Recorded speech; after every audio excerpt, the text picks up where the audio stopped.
Bienvenue. Les laïcs salétains vous invitent à intercéder auprès de la Belle Dame Tous les 19 de chaque mois, avec Yves et Martine en union fraternelle de prière.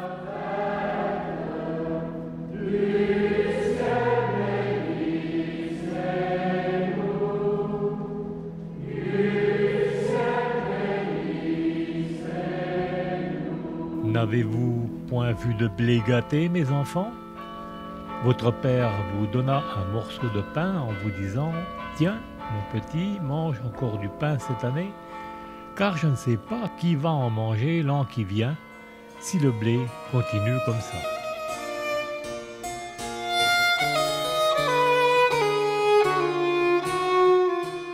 Dans le livre d'Amos, « Quant à moi, voici ce que je vous ai donné.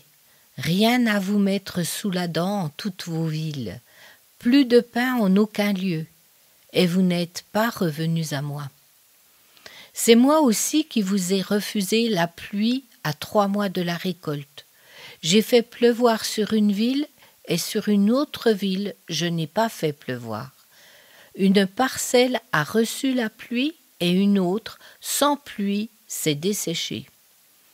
J'ai frappé votre blé de rouille et de niel, et tous vos jardins et vos vignes, vos figuiers et vos oliviers, la chenille les a dévorés, et vous n'êtes pas revenus à moi. J'ai tout détruit chez vous, comme Dieu a détruit Sodome et Gomorrhe. Vous étiez comme un tison sauvé de l'incendie, et vous n'êtes pas revenus à moi.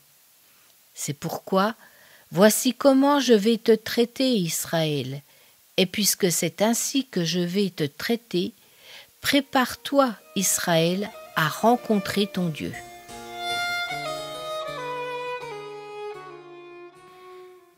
Le livre d'Amos évoque des récoltes ruinées comme punition divine. Le message de Marie à la Salette en 1846 concernant le blé gâté et la pénurie de pain est comme un avertissement toujours d'actualité sur la fragilité de nos ressources alimentaires et l'importance de la responsabilité environnementale.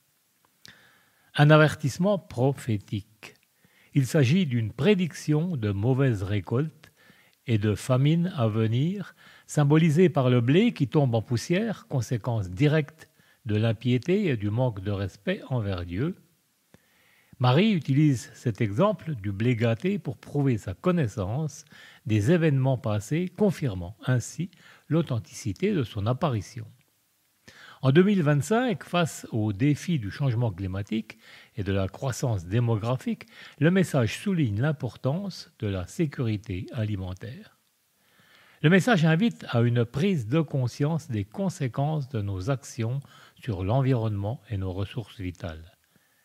Au-delà de l'aspect agricole, le message peut être interprété comme un appel à une conversion spirituelle et morale, encourageant une meilleure gestion des ressources et un plus grand respect de la nature. La préoccupation du père pour l'alimentation future de son enfant rappelle notre responsabilité envers les générations à venir. Environ 811 millions de personnes souffrent de la faim dans le monde. Aujourd'hui, l'agriculture fait face à des conditions climatiques de plus en plus extrêmes, affectant les récoltes. Donne-nous aujourd'hui notre pain quotidien, pardonne-nous nos offenses. Bien que le concept moderne de biodiversité ne soit pas directement abordé dans le message de la Salette, ne doit-il pas être interprété comme un appel alarmant à respecter et à préserver l'équilibre naturel, essentiel pour la survie humaine et environnementale.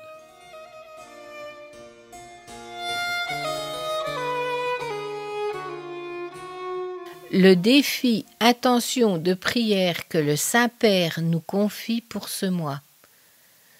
Pour grandir dans la compassion à l'égard du monde, prions pour que chacun d'entre nous trouve la consolation dans une relation personnelle avec Jésus et apprenne de son cœur la miséricorde à l'égard des autres. Notre-Dame de la Salette, réconciliatrice des pécheurs, priez sans cesse pour nous qui avons recours à vous.